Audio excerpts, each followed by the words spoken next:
행복을 추구하지 말라. 일반적으로 인생의 목적을 행복이라고 생각한다. 행복하면 잘 살고 있는 것이고 불행하면 못 살고 있는 것이라 생각한다. 그런데 행복하지 않다면 어떻게 하겠는가? 불행하면 인생의 의미도 사라지는가? 행복은 언제든 깨져버릴 수 있는 유리병이다. 행복은 예측할 수 없고 쉽게 사라진다. 노력한다고 얻을 수 있는 것도 아니다. 그래서 목표로 삼을 수 없다. 행복이 삶의 목적이라면 불행해졌을 때 인생은 바로 실패한 것이 되어버린다. 인생의 절대적인 진리 중 하나는 인생은 고통이라는 것이다. 부처는 말했다. 인생은 고통이다.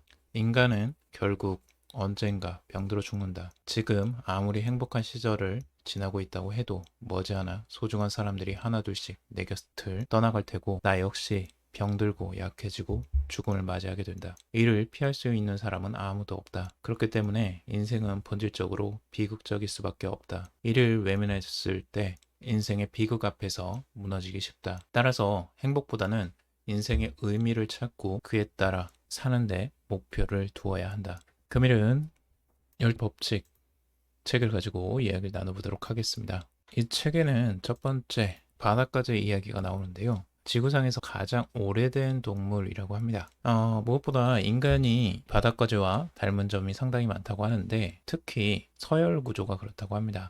서열이 낮은 바닷가재는 싸움을 피하고 움츠러들고 좋은 것들을 전부 빼앗기게 된다고 합니다. 이런 바닷가재는 생활이 굉장히 고달프고 힘들겠죠. 그런데 이런 바닷가재에게 항우울제를 맞히면 마치 승리한 바닷가재처럼 당당하게 행동을 한다고 합니다. 굉장히 인간과 비슷한 그 신경 구조를 가지고 있다고 볼 수 있는 거죠. 인간도 서열 구조가 낮으면 더 나은 삶을 살 기회가 줄어든다고 이야기를 하고 있습니다. 자신감도 없고 우울하고 삶의 의욕도 떨어지게 되는 것이죠. 이 더 나은 삶을 살기 위해서는 삶의 의욕을 되찾는 일이 가장 먼저라고 합니다. 그러기 위해서는 가장 효과적인 방법이 있는데요. 바로 자세를 바로 잡는 겁니다. 첫 번째가 바로 어깨를 펴고 이 똑바로 서라 첫 번째 이걸 중요하게 나타내고 있는데 우선 자세부터 반듯하게 바로 잡아야 된다라고 이야기를 하고 있습니다.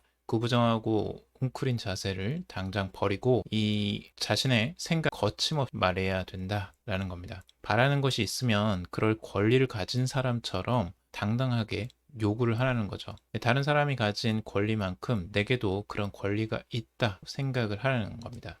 허리를 쭉 펴고 정면을 보고 걸어야 됩니다. 좀 건방지고 위험한 인물처럼 보여도 괜찮다는 거예요. 그렇게 당당하게 어깨를 쭉 펴고 걸었을 때 이 세로토닌이 신경회로를 타고 충분히 흐르게 되고 그러면서 두려움도 사라지는 겁니다. 어깨를 펴고 똑바로 선다는 건 폭정으로 고통받는 사람들을 이끌고 사막을 건너겠다는 의미라고 이야기를 하고 있습니다. 안락하고 편안한 집을 떠나겠다는 뜻이고 이 과부와 어린아이를 무시하는 사람들에게 예언을 전하겠다라는 의미로 이야기를 합니다. 그리고 어깨를 똑바로 펴고 선다는 것은 옳은 것과 편한 것이 충돌하는 지점에서 십자가를 짊어지겠다는 뜻입니다. 적극적으로 자신이 혼돈을 마주하겠다 뜻이겠죠. 그래서 여기에서 굉장히 그 표현이 정말 이 가슴을 두근거리게 만드는데요. 적극적으로 내가 이 삶을 영위해 나가겠다. 그리고 어깨를 펴고 똑바로 살겠다. 라는 그 의지를 다지게 만드는 표현들이 많이 있습니다. 그게 이 책의 묘미인 것 같기도 합니다. 그래서 어깨를 펴고 똑바로 서게 되면 어떻게 변화가 있을까요? 삶에 피하고 싶은 무거운 짐들을 이제 기꺼이 내가 감수하겠다 의지를 갖고 살아가는 거고요.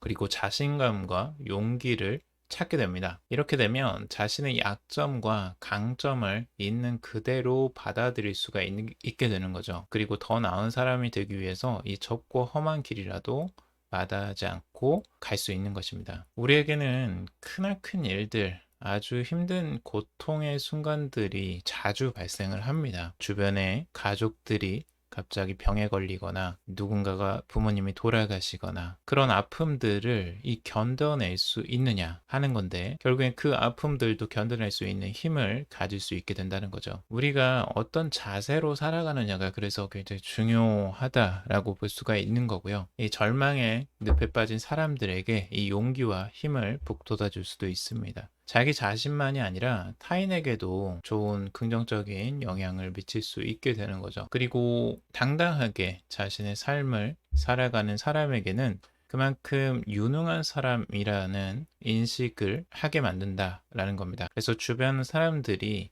그 사람이 하는 행동들을 보고 이 사람은 믿고 무언가를 맡길 수 있겠다. 그리고 이 사람과 뭔가 함께 하고 싶다. 이런 생각들이 들게 되는 거죠. 그래서 주변에서 그 사람을 인정하게 되고, 그리고 그 사람과 관계를 더 맺고 싶어 하게 되는 거죠. 이렇게 되면 그 사람에게 더 좋은 일, 그리고 더 좋은 기회들이 계속 쏟아지게 됩니다. 그리고 실제로 좋은 일이 생기면 자신감도 더 커지게 되는 거죠. 그래서 그렇게 해서 우리가 서열에서 밀렸다, 그리고 사회에서 내가 소외받았다, 이렇게 생각하고 우울함과 괴로움을 가지고 있는 상태라면 이 방법을 좀 활용해 볼 필요가 있습니다. 저도 과거에 이런 우울함에서 벗어나기 위해서 책을 읽고 제 자세부터 먼저 바로 잡았던 것 같습니다.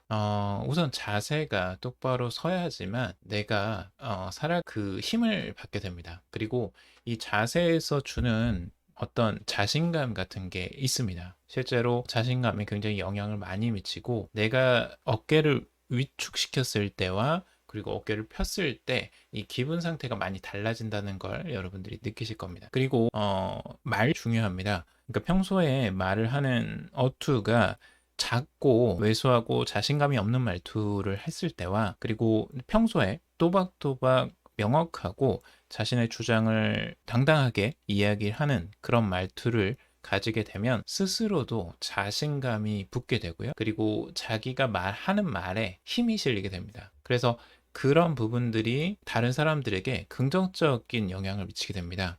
사람들이 딱 들었을 때, 이 사람 뭔가 자신감이 있는 것 같고, 뭔가 좀 잘 아는 것 같다. 이런 느낌을 받게 되는 거죠. 그래서 제가 강의를 할 때에도 그런 당당함을 잃지 않으려고 많이 노력을 했었고, 그게 선천적으로 타고나는 게 아니라 후천적으로 누구든지 충분히 갈고 닦아서 만들어낼 수 있다라는 걸 제 자신이 실제로 경험을 해보면서 좀 많이 느꼈습니다. 그래서 여러분들에게도 적극적으로 권해드리고 싶습니다. 인생을 경험을 구성하는 이 세 가지 요소에 대해서 말을 하고 있어요. 첫 번째가 혼돈이고요. 두 번째가 질서입니다. 그리고 세 번째는 이 혼돈과 질서를 중지하는 과정이라고 합니다. 인생은 혼돈이 정말 많죠. 이 혼돈이라는 건 결국엔 미지의 영역이고, 이 탐험이 안 된 땅입니다. 여기에서는 낯선 것들, 낯선 사람, 그리고 경쟁 조직의 조직원, 그리고 한밤중에 산길을 걸을 때 숲속에서 들리는 바스락거림, 이런 공포와 두려움이 있지만 또 새로움과 설레임이 같이 들어가 있는 겁니다. 우리는 이런 혼돈 굉장히 싫어하지만, 이 혼돈은 어떤 생활에 새로운 또 활력이 되기도 하고, 새로운 발견, 그리고 새로운 질서를 또 만들어내기도 합니다. 그래서 혼돈은 인생에서 없을 수 없는, 그리고 꼭 있을 수밖에 없는 하나의 영역이라고 볼 수가 있고요. 그리고 질서입니다. 질서는 탐험을 한 땅이라고 보시면 돼요. 그래서 우리의 지위와 신분, 권력에 따른 계급 구조, 이런 것들이 그 전체적인 질서라고 할 수가 있고, 우리의 지금 사회 구조 자체도 질서라고 할 수가 있습니다. 그래서 하나의 종교이기도 하고, 가정이기도 하고, 국가이기도 합니다. 그리고 국가의 깃발과 이 화폐의 가치, 그리고 우리가 발을 딛고 있는 이 서 있는 바닥, 이런 모든 것들이 다 질서라고 할 수가 있는 거죠. 질서는 안정을 뜻하고, 우리가 안정적으로 살아가는데 중요한 토대가 될 수 있는 거죠. 그래서 우리는 항상 질서를 좋아합니다. 질서가 안정적이고 뭔가를 막 끊임없이 변하지 않아도 되고, 이런 부분을 편안하게 생각하는 거죠. 그래서 우리는 다 질서를 원하고, 이 혼돈에 들어가는 걸 굉장히 꺼려하는 게 기본적인 습성이죠. 그런데 저자는 그 태도를 버리고 우리는 혼돈과 질서라는 이 두 세계의 경계에 서 있어야 된다라고 말을 합니다. 왜냐하면 이 혼돈과 질서, 이 두 세계의 경계에 서 있을 때 우리는 삶의 의미를 찾을 수 있기 때문인 거죠. 우리가 사는 세계는 이 질서의 세계, 이 질서의 세계는 이 혼돈으로 둘러싸여져 있습니다. 그래서 이미 이 알려진 영역인 세계를 넘어가면 이 미지의 세계 혼돈으로 가게 되는 거죠. 근데 이 경계선에 있을 때 우리는 결국엔 삶의 의미 거기에서 찾아낼 수가 있습니다. 그러니까 한 발은 질서와 안전의 세계에, 그리고 다른 발은 가능성과 성장과 모험의 세계에 디디고 서 있어야 하는 겁니다. 그리고 어느 날 갑자기 이 삶이 새로운 의미로 다가올 때, 혹은 시간 가는 줄 모르고 무엇인가에 몰입할 때, 그 순간이 바로 혼돈과 질서의 경계 한가운데에 서 있는 것이라고 저자는 이야기하고 있습니다. 그래서 이 느낌은 이 신경학과 진화론의 근거를 둔 이 본능적 자아의 반응이고, 가장 깊은 내면의 목소리라는 거죠. 이런 느낌은 우리가 지금 발딛고 있는 개인적이고 사회적이고 자연 안전성을 유지하면서 동시에 거주할 수 있으면서 생산적인 공간을 확장한다는 걸 의미합니다. 우리가 바로 이제 그런 곳에 존재를 해야 된다라는 거죠.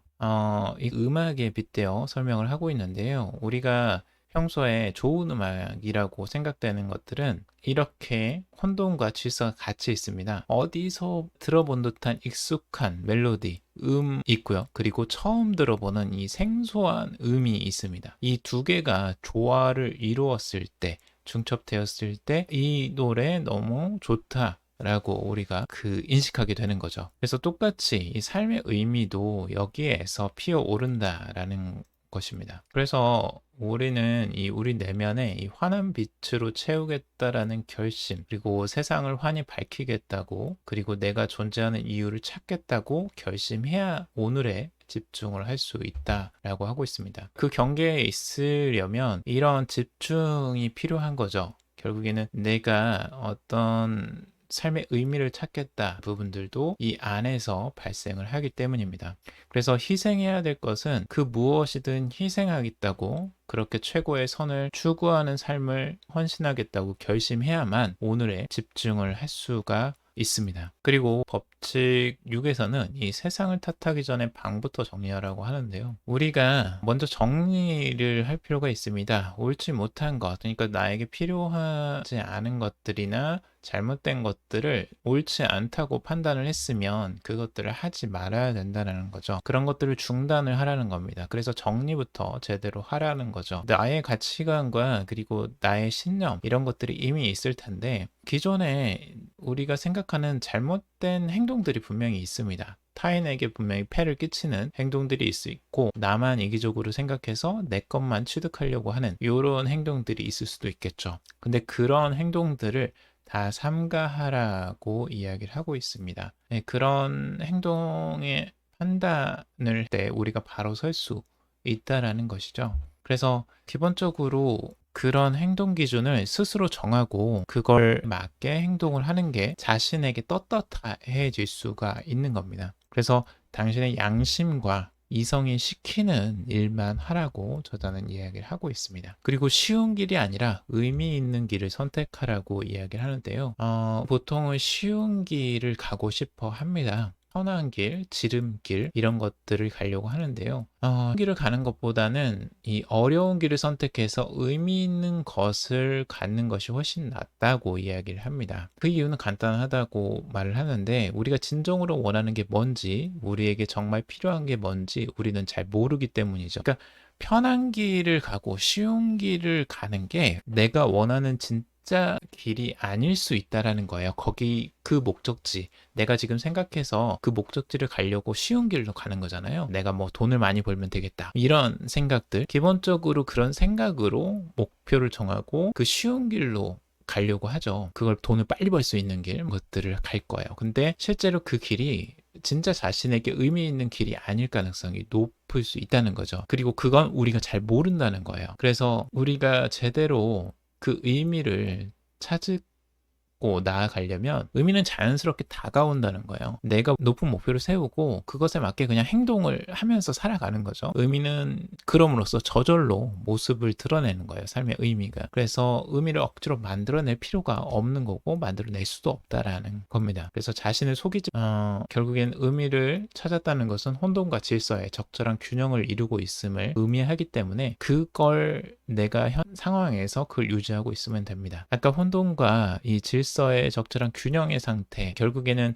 내가 어떤 것에 몰입해 있는 상태라고도 볼 수가 있거든요. 그런 상태에 들어가 있는 게 진짜 중요한 거죠. 그래서 삶의 모든 요소가 최적의 상태에 놓여 있을 때 이 의미가 생겨난다 라고 하고 있습니다. 그래서 주변의 모든 것이 이 하나의 고귀한 목표를 향해 움직일 때 의미라는 게 생겨나는 거고, 현재의 삶에 안주하지 않고 하루하루 더 나은 삶을 만들어 가겠다라는 의지는 주변의 모든 것을 변화시킨다라는 겁니다. 그리고 마지막으로 정말 좋은 말을 전하고 싶은데요. 이 내용 자체가 굉장히 의미 있고 좀 깊게 와닿는 이야기입니다. 남을 아는 자는 지혜롭고 자신을 아는 자는 현명하다. 남을 이기기 위해서는 힘이 있어야 하고 자신을 이기기 위해서는 도가 있어야 한다. 많은 물질을 가진 자는 부유하지만 자신이 충분히 갖고 있다는 걸 아는 사람은 도와 하나가 된 사람이다. 자신의 자리를 잃지 않는 사람이 오래가고 죽어도 잊히지 않는 자가 오래 사는 것이다. 오늘은 여기까지 정리를 해봤습니다. 도움이 되셨길 바라 여기에서 마무리 짓겠습니다. 들어주셔서 감사합니다.